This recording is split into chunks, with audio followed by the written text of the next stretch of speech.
Hey, I love therapy, and in fact, I've been going to therapy since I was around 6 years old.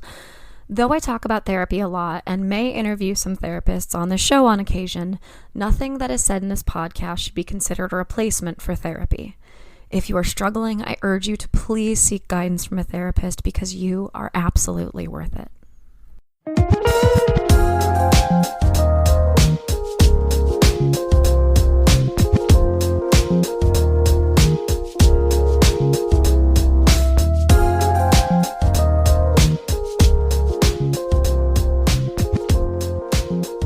Hello, everyone. You are listening to the Wine, Dine, and 69 podcast. I am your host, Rachel Dalton.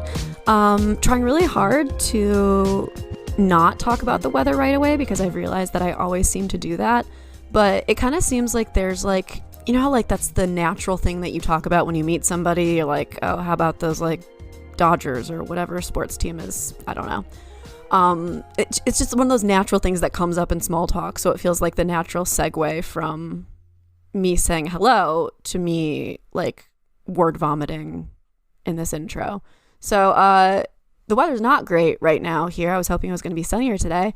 I'm hanging out with my boyfriend. He's getting some work done. I'm getting some work done, and I have my back to him so that he is not looking at me and making me laugh while I record this.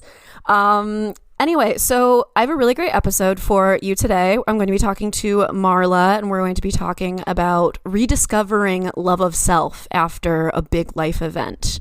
Before that, though, I actually was sent a video yesterday by said partner that was featuring Emily Nagoski, the author of Come As You Are, which I absolutely recommend. And he was like, I want to know your thoughts on this. And I said, I don't even need to watch it to tell you that I will back anything that Emily Nagoski says. But it's kind of about the sexual myth and how we've been thinking about desire all wrong.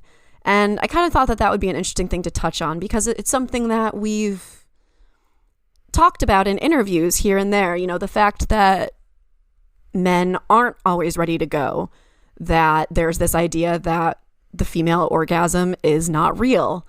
There's lots of stuff out there, and this idea about pleasure and desire is one of them. So what Emily Nagoski says in this video, which I will of course link in the episode notes, is that there's two types of desire. There is responsive desire and there is spontaneous desire.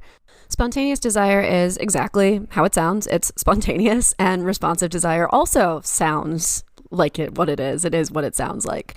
But it's neither of them are right or wrong. And, there have been studies that talk about the different sexes, falling more into one category versus the other. But you just need to know what you're working with. This idea that, for example, men are always ready to go, or that it takes women forever. That's not necessarily true. It's important to know what you're working with. And I think that we live in a society where we're kind of taught that spontaneous desire is natural because we live in a penis-centric society. But that's kind of the hard and fast rule, is that it's been on the spontaneous desire terms. Whereas responsive desire, it just takes more time. It takes more time and it takes more effort. But it is totally worth it if you take that time and effort. And that's why I always tell people to set a mood, right? You can light candles. It's about the ambiance. I always say, and I think we've said it on this show a lot, a woman's biggest sexual organ is her brain. Foreplay starts at breakfast. It's the long game, right? It's there's this guy actually that I watch on TikTok and Instagram.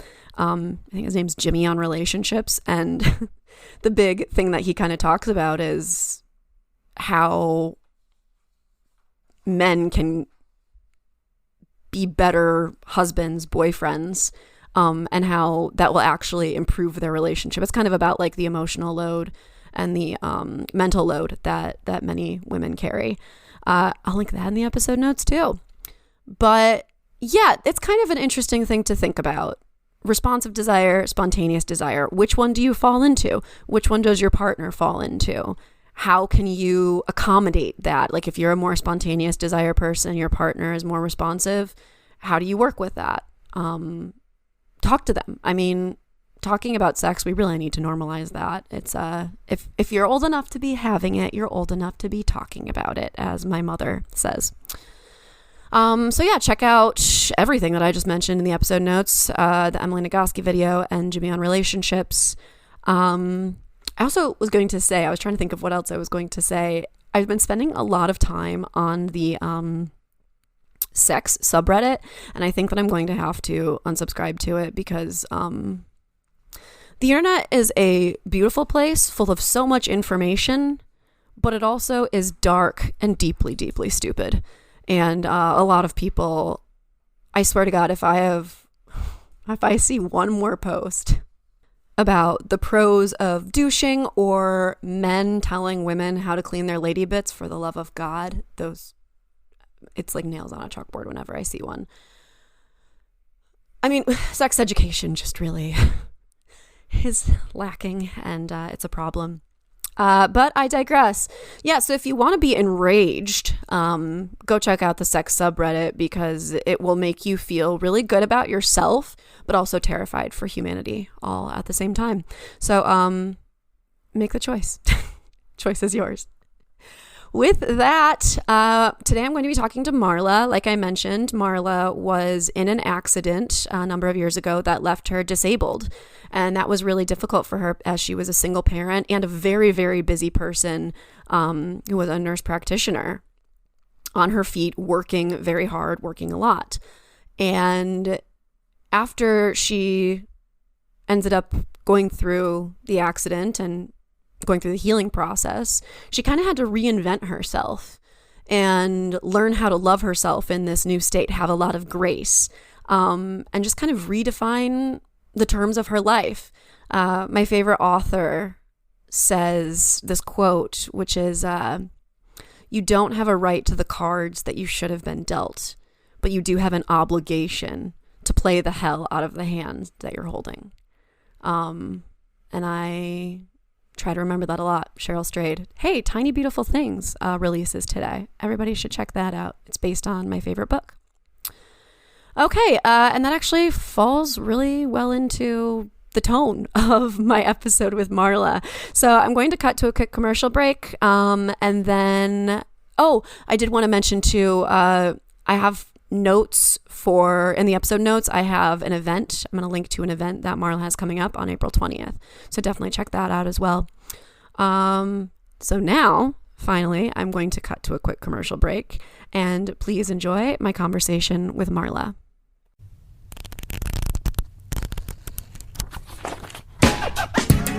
Calling all citizens of Halcyon City.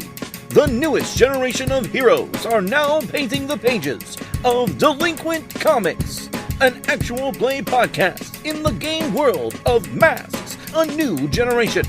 Join our heroes as they struggle to build a team and save the city.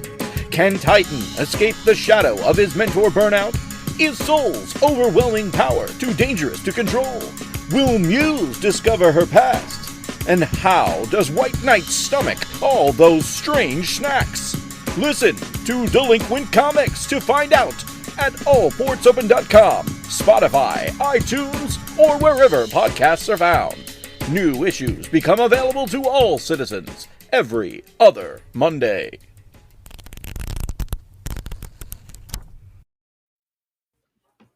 Hello, everyone, and welcome. I am very excited to have my guest here with me, Marla. We're going to be diving into a self-love story today, and I'm excited to get started. So, Marla, how are you doing today? I'm great. Thank you so much for having me. I'm so excited to talk to you. We were talking a little bit before we recorded, like self-love is the base of everything. So, Yes. And sometimes we run into challenges that challenge our ability to love ourselves and our ability to have compassion for ourselves. And so, why don't you tell me and the listeners a little bit about you and what you do and how you've come to be here.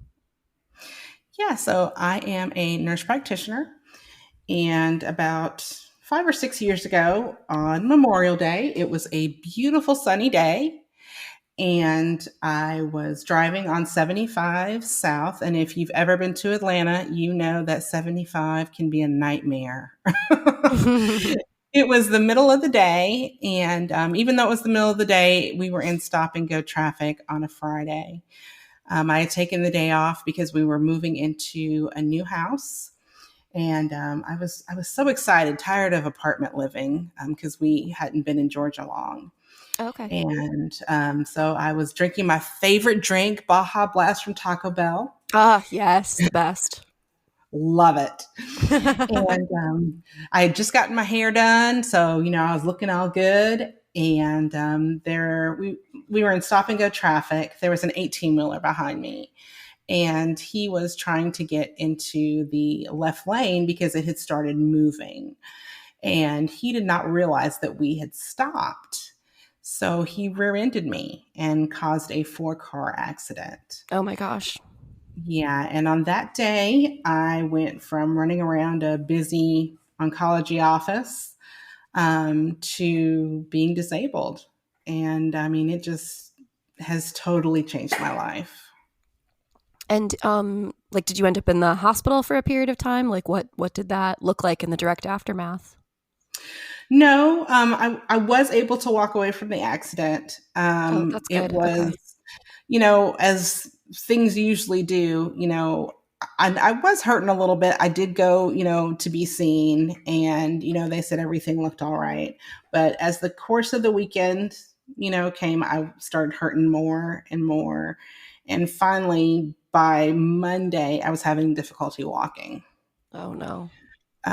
Yeah. And just, over the weeks and months of not working, and me going, hey, can I go back to work? Hey, can I go back to work?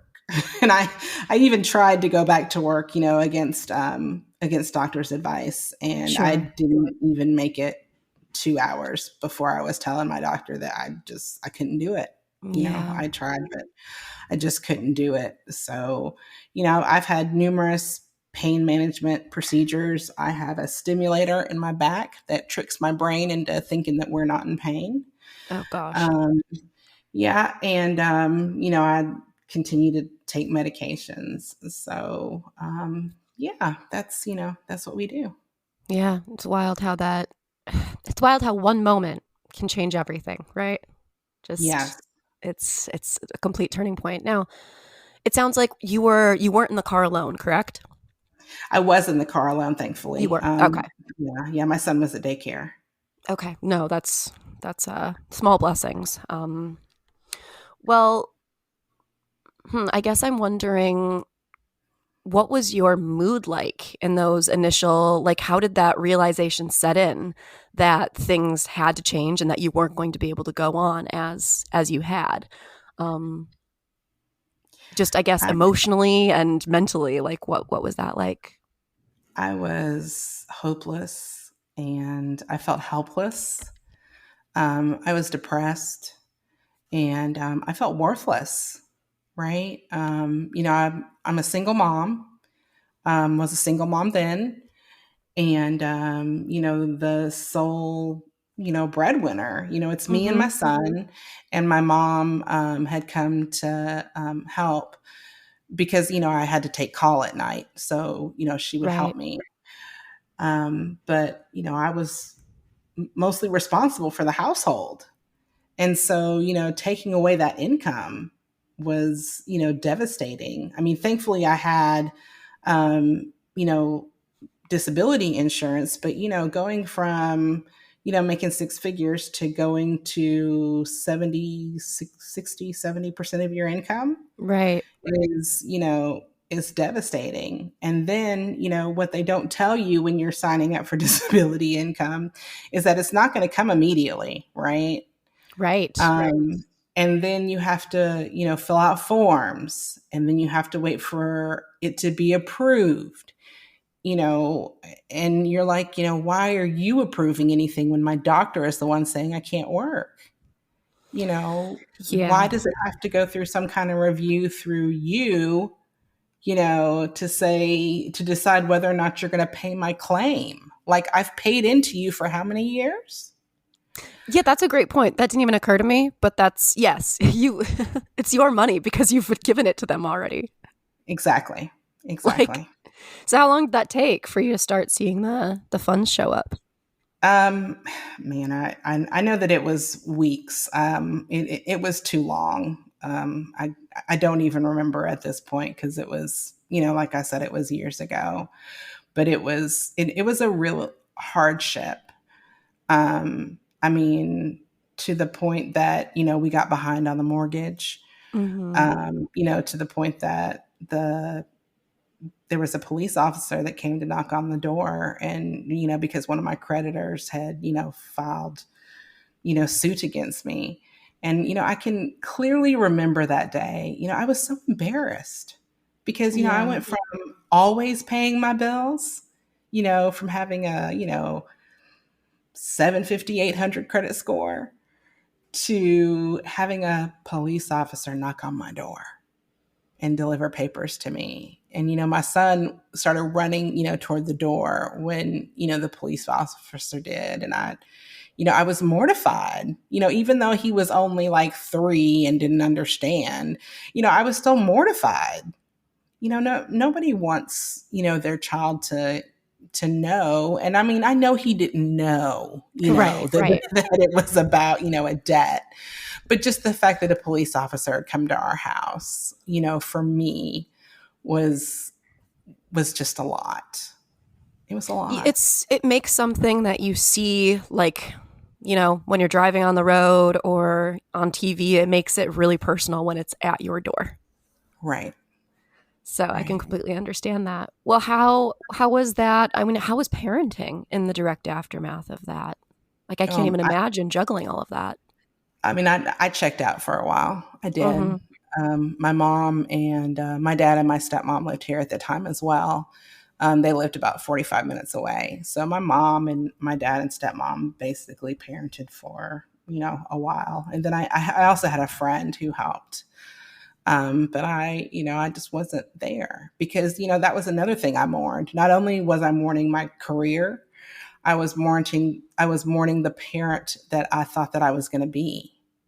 And, Right. I couldn't be anymore. Like, I couldn't, or I still can't, go out and kick a ball with my son. I wasn't able to teach him how to ride a bike, right? I couldn't like run behind the bike, like you see in the commercials. Right, right. I'm not able to like throw and, try to play baseball with him and run the bases. And there are some days that I'm just tired and like I've done a lot. Like doing laundry is a lot. Like I can't clean my own house. Um, just things that I always took for granted. Cleaning the Mm-hmm. shower, cleaning my walk-in shower. I can't do that. Because I can't get down on my hands and knees and, scrub the floor. I mean, I have to spray something and, hope that it's clean enough. Yeah. you know, I We don't think mean, about how like physical like cleaning really is. yeah, It's yeah. total. I mean, I just this past week, my boyfriend came over and we had to clean my apartment because I had a mouse infestation a couple months ago, and it finally got solved. So I was like, all right, time to like do major spring cleaning, and we were exhausted. Mhm. It takes so much out of you to just clean. You have to get down on and ugh, no, I completely empathize with that. Um, well, what was your son's understanding of like what was happening? How did you communicate it to him, and how did he? Because kids are support even when they don't know that they're being supportive, right? They're like a spot of joy. Yeah, yeah, absolutely, absolutely. He would come lay in bed with me, and we would read or make silly faces on TikTok wasn't popular back then. What was that? Oh, that app, Snapchat or Snapchat. Instagram. Snapchat. Yeah, yeah. We would make silly faces on Snapchat. I mean, he didn't know. I mean, we would just, like be in bed, and that was it. That's all he knew. So we just play in bed. Yeah. I mean, that sounds like, my personal dream, but when you're feeling when it's your only option, it's kind of like when the pandemic happened and I was like, look, I would rather be at home, but I like the choice to either be at home or Yes. not be at home and to choose to be at home. It's that same thing. You want the choice to be in bed. You want it to be a luxury, not the Right. norm. Right. So I get it. Right. Well, did you end up having like a aha moment where you realized something has to change? I can't go on like this? Yes. Yes, absolutely. I was looking for a job because, the maybe money from my long-term disability wasn't cutting it anymore. Right. And I still hadn't been approved for a disability. And, that's another thing, just in case there's a listener out there that, is going to go through a similar thing. When you get long-term disability and then you get disability from the state or government, they're trying, you know, to stop paying you. Your Mm-hmm. long-term disability is trying to stop paying you because they want the disability from the government to kick in. So they're trying to slow roll you, I think my mom until, dealt with that too, actually. man, it was crazy, you Yeah. know? And then, that they tried to come back and come after me for some of the money they had paid me once disability What? did kick in. Oh yeah. Oh yeah. Which, like, again, you paid into that fund your entire Exactly. life. Like, oh gosh, Yeah. that is Yeah. Yeah. that's Yeah, but wild. that's another that's another episode. Oh my So gosh. anyway, yes. So I was looking for a job, and I um, had seen something about being a health coach, and so I was like, okay, let's look into this. I can do this. So I called about it and set up an appointment, and so the lady was talking to me, and I'll never forget, because we were talking about it, and she was like, and she said it really nicely, because I know I'm not going to say it as eloquently as she did, but basically, she told me, in order to help others with their health, that I needed to be healthy too. And Mm, she was like, not just healthy physically, but like in my mind. right. And I was like, oh, okay. I was like, do I sound that bad? Oh no. But I did. I did. Like I said, I felt hopeless and worthless, and like I was just tired, and I was just going through the motions. And so, when she said that, I was like, okay. And she was like, so let's get you healthy first, and then, you can work on helping other people. And I was like, okay. And I didn't know what that meant. Like, I was like, what does that mean? Kind of a scary prospect, huh? Right.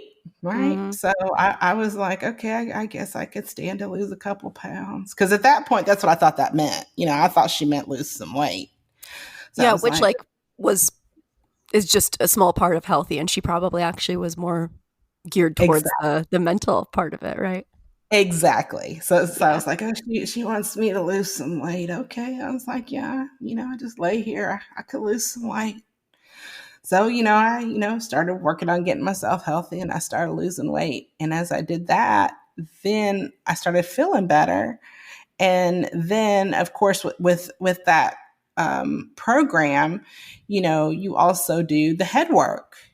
Mm-hmm. And, I had never done any personal development before. I know that's kind of weird to say, but, I am 46, and I had never done any personal development before. That was now, but we're talking about 5 years ago. So yeah, Right. I was 40 and had never done any personal development before, because, when I grew up, personal development meant Tom Cruise, new age, Yes. Very slippery woo-woo. slope, hello. So, I was kind of afraid of personal development. What did that mean?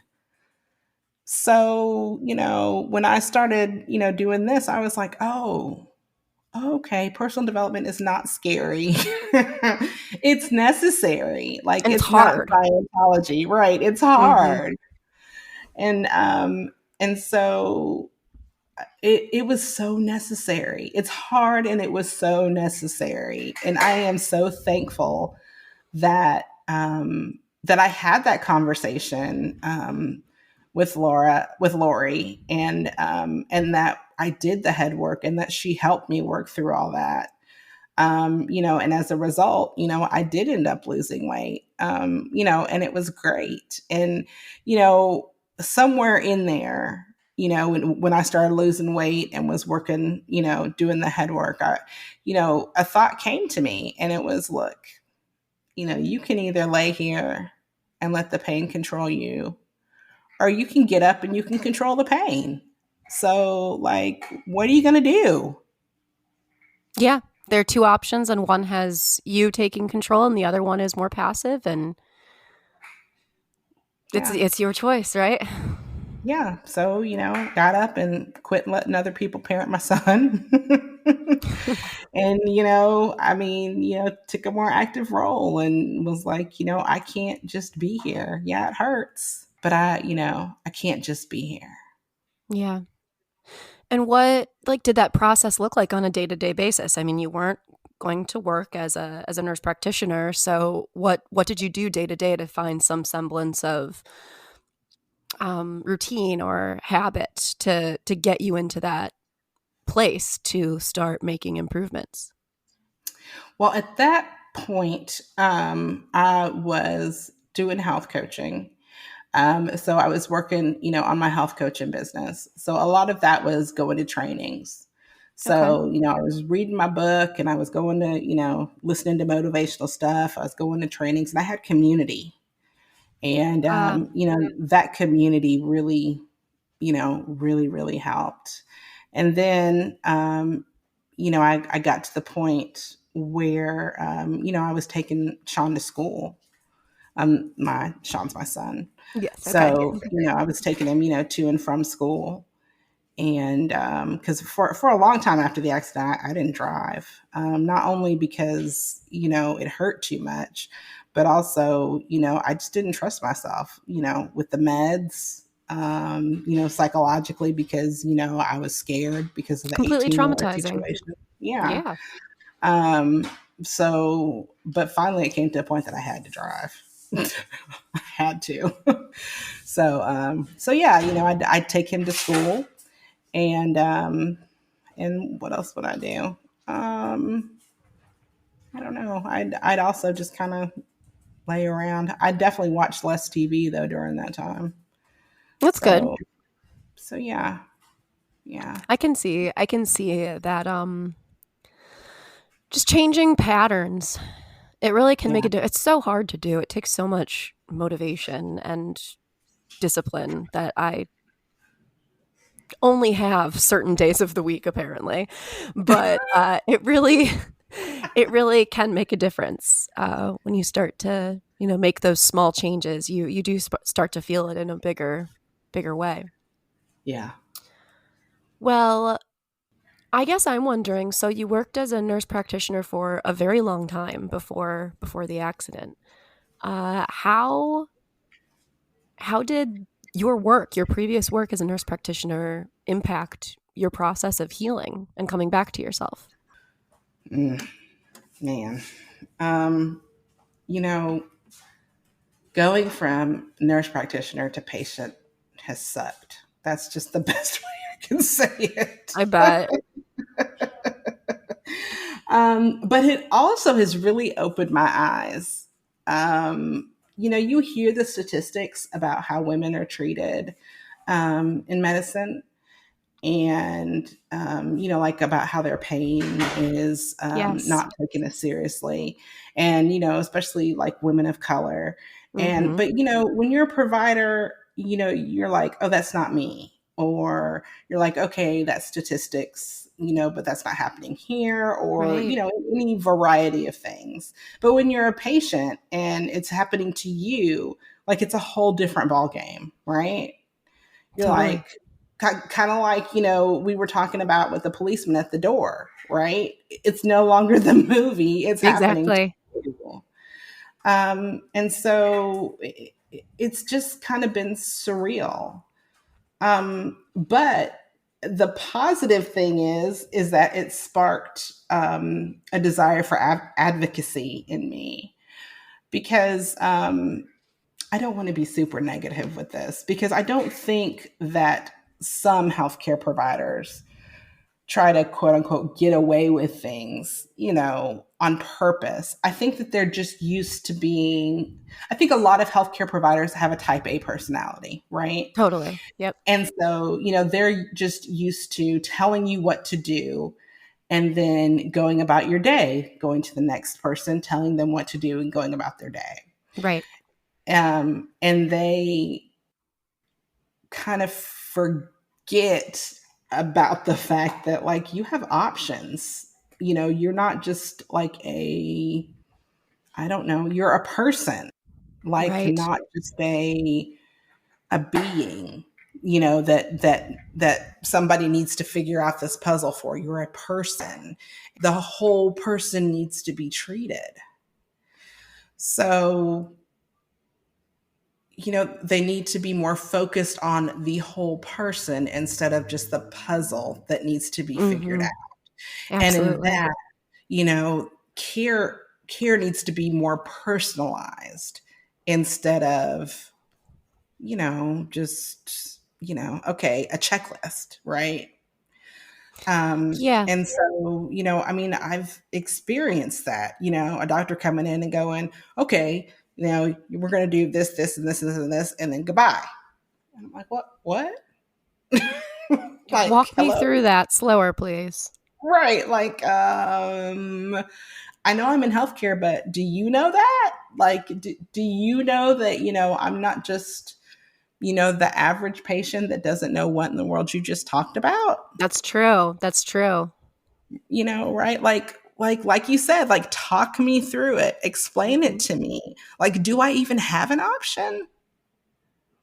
Like, is this your opinion, or is this just what we're doing today? Like, I mean, it's just been frustrating in that way, especially before, I got on disability, and, they were making, before anybody would tell me whether or not I could go back to work. Like, I kept asking, different people, hey, can I go back to work? Can I go back to work? And everybody would give me different answers. Of course. Well, okay, we'll see next week. Well, why don't you ask your primary care provider? And then the primary care provider would go, well, I don't know why they're telling you to ask me when you're seeing, primarily, pain management. So why don't you ask them? So then I go back to pain management. Hey, can I go back to work? I don't think so. Let's do this procedure and see if you get any relief. Gosh. Are you going to write me a note?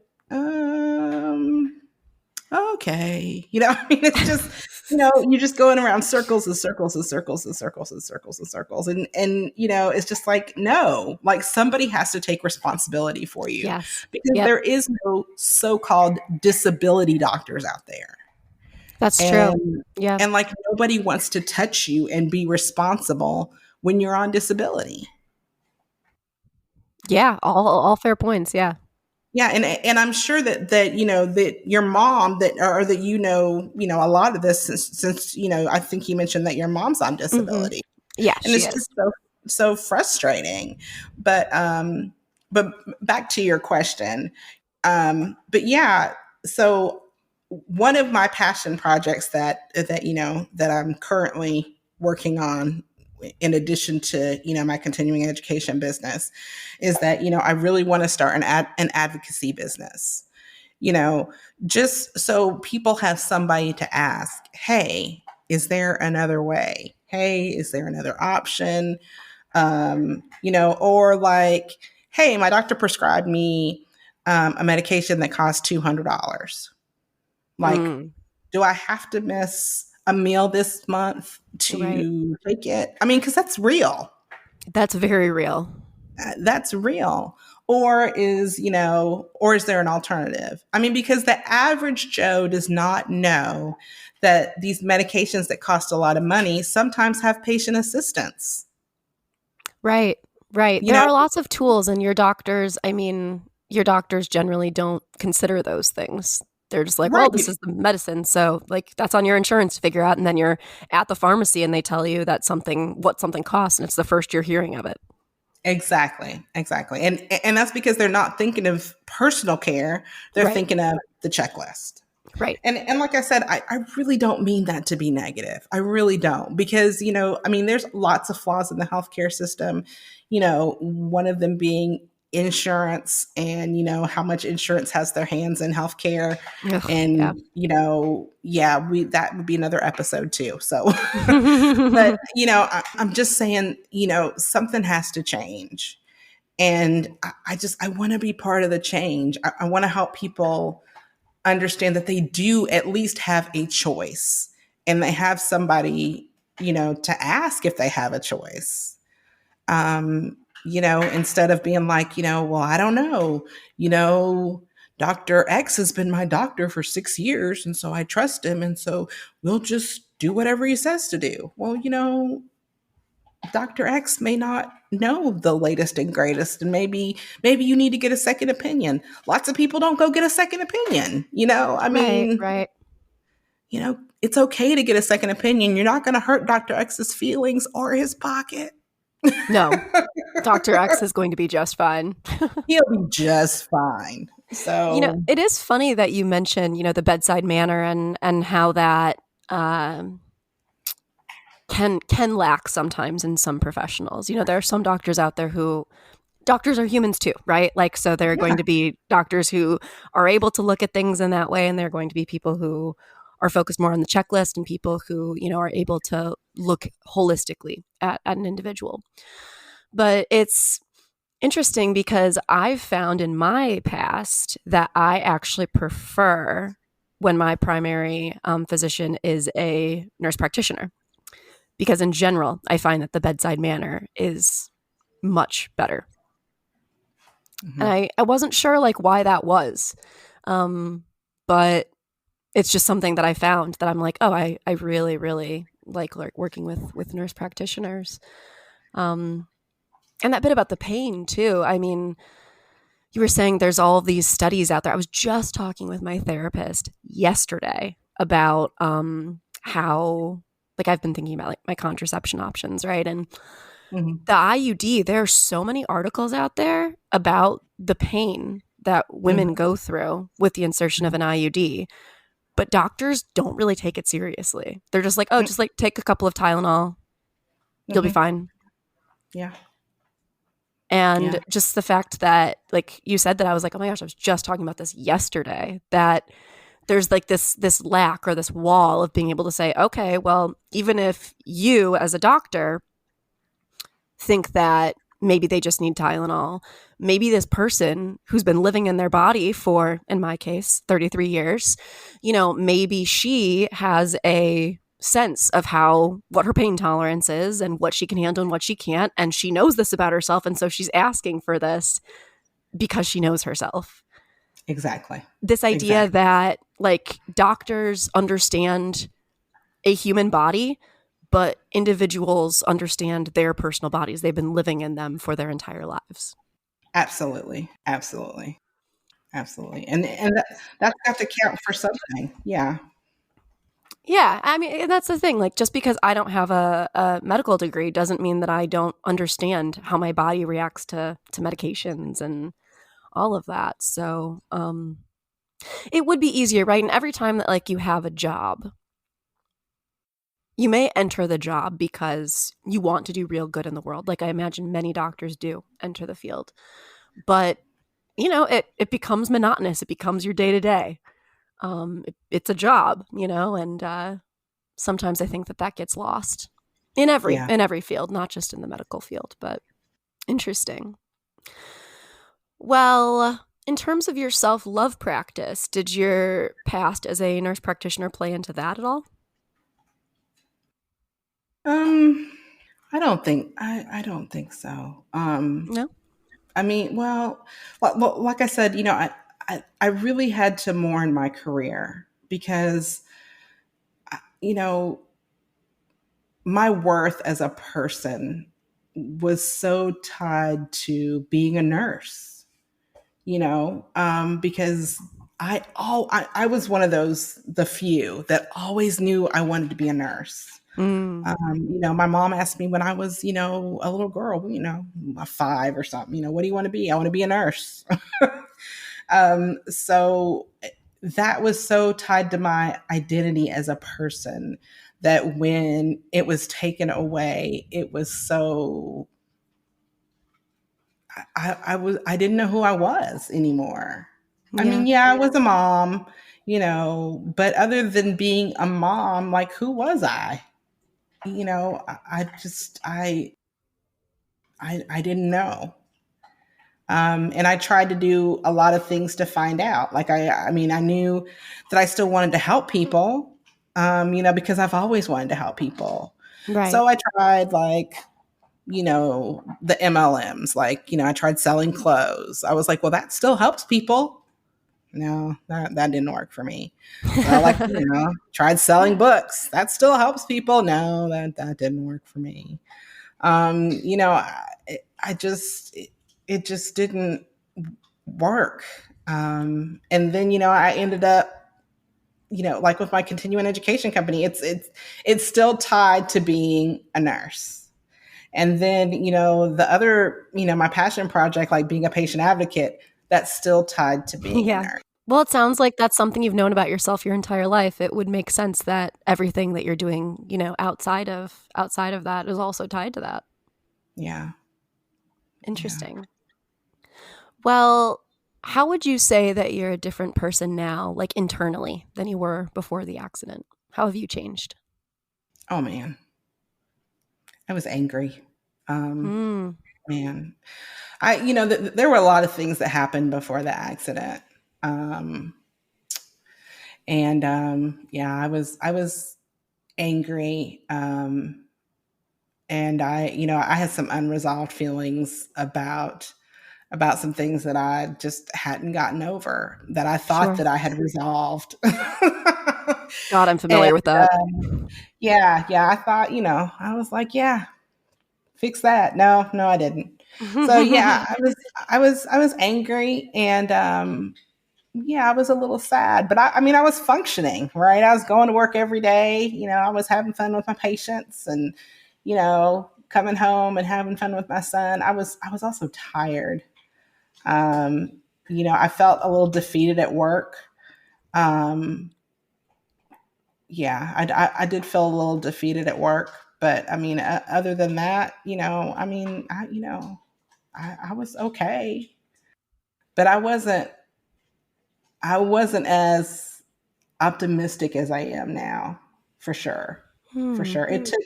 It took this accident to, well, force me to have personal development, right?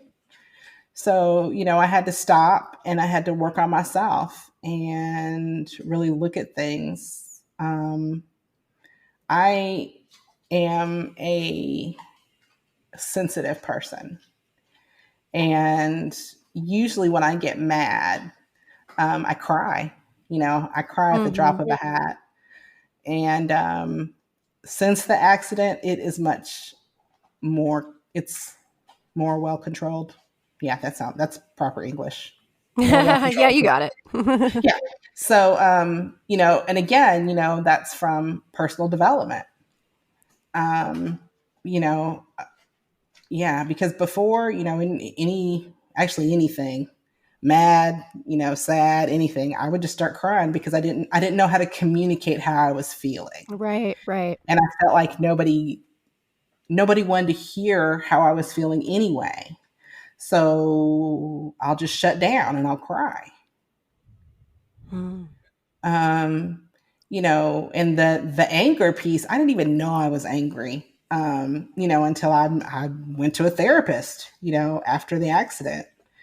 And, she's the one that, pointed out that I was so angry. And I was like, oh, I guess I know I Go fixed that. figure. Right. I was like, no, I fixed that. Are you sure I'm angry? She was like, yeah, you're still angry. I was, oh, okay. All right. But yeah, yeah. And then, the positivity, it used to be something would happen and I would be like, man, I don't know. I don't know how I'm going to fix that. The sky is falling, but now I'm just like, hey, it's going to work out, and people have stuff that happens, worse than I've been through, so it's going to work out. Some perspective. Yeah. Human beings are remarkably resilient. Yes. We take things in stride and push through even when we feel like the world is ending. It doesn't, and we end up coming out stronger as a result. But you couldn't have told me that before the accident. No, I mean, people say that, right? Like I had a really bad year, like a year and a half ago. I was in a really, really low point. People were like, oh, like, you'll come out the other side. And I mean, they didn't say it like that flippantly, but they were trying to be encouraging and say, like, and you're just like, shut the fuck up. Like, no, I'm not. Right. Like, yes, absolutely. You're like, what? Yeah, whatever. So like, I get it. Like when you're in it, you just need to be in it. And in fact, it's healthier to be in it and allow yourself to feel those feelings fully. Because if you don't, you're just going to have to deal with them, 10 years from now. Right. Later. Mm-hmm. So, absolutely. Well, why don't you tell me and the listeners a little bit about like the work that you are doing now and what that looks like? I know we've kind of skimmed over a little bit, but in just a little more detail. Yeah, so I have a continuing education company for nurses and nurse practitioners. And so nurses and nurse practitioners need those continuing education credits in order to renew their licenses and obtain certifications. So I love doing that because I get to talk to my peers and be among my peers. And the way that we do those continuing educations is that I have in-person and online events. And actually, I am having an online event April 20th. We're doing a free 1.5 CEU about alternative approaches to health and well-being. And actually anybody can come to that. So, and they can register on my website. So, but it's absolutely free. Oh, cool. Okay. I'm going to make a note of that. To health and well-being. Great. All right. So, and then what is the patient advocacy? What's that looking like right now? Yeah, I don't have it structured yet because I want to do something where, like I can have a foundation for people who can't afford me. And, my continuing education business is totally self-funded. And so, Amazing. Being on disability, I can't self-fund another business. Yeah, I get that. Yeah. No, I get that. Yeah. And I'm trying desperately to get a grant to keep my continuing education business, open.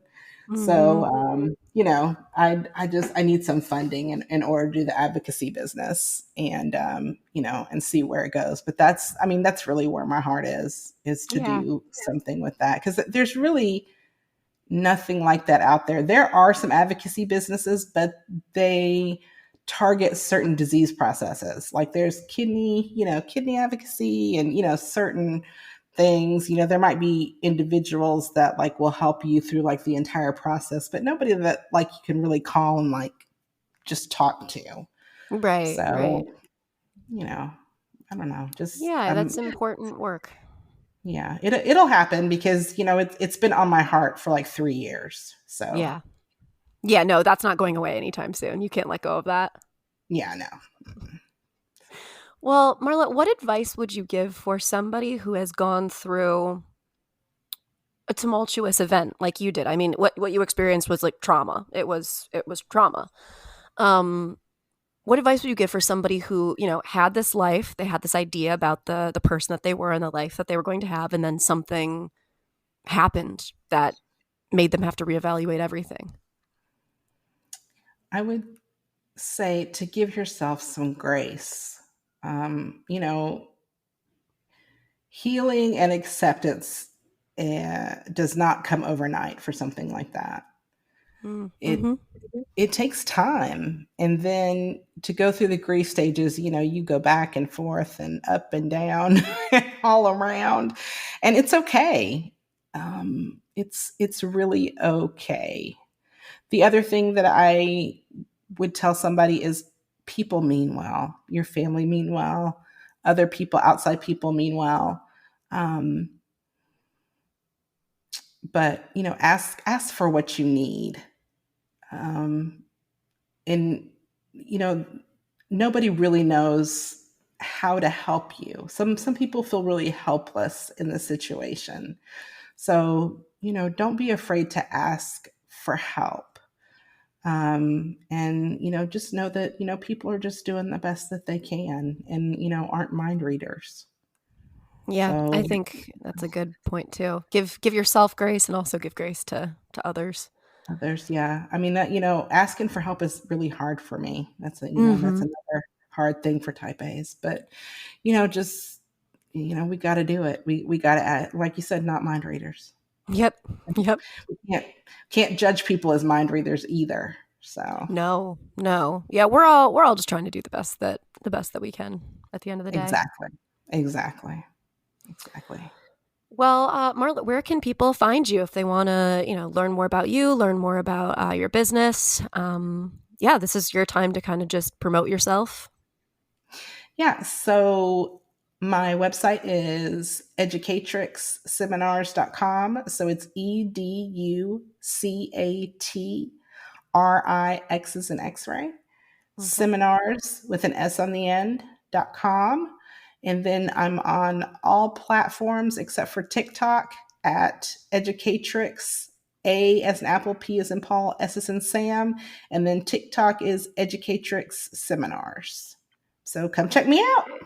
Educatrix APS on everything but TikTok, and then Yeah. Educatrix on TikTok. Educatrix Awesome. Seminars on TikTok. Seminars on TikTok. All right. Yeah. Amazing. Well, Marla, thank you so much for your time and your vulnerability. I think it's really incredible what you've done to take this experience and to want to turn it into something to help other people. And I know there are tons of people out there who are going to benefit from it ultimately. Well, thank you so much for giving me the platform to speak. I really appreciate it, Rachel. Thank you. Yeah, anytime. And thank you, listeners, for being here today. You've been listening to Wine, Dine, and 69. I am your host, Rachel Dalton, and let's keep talking.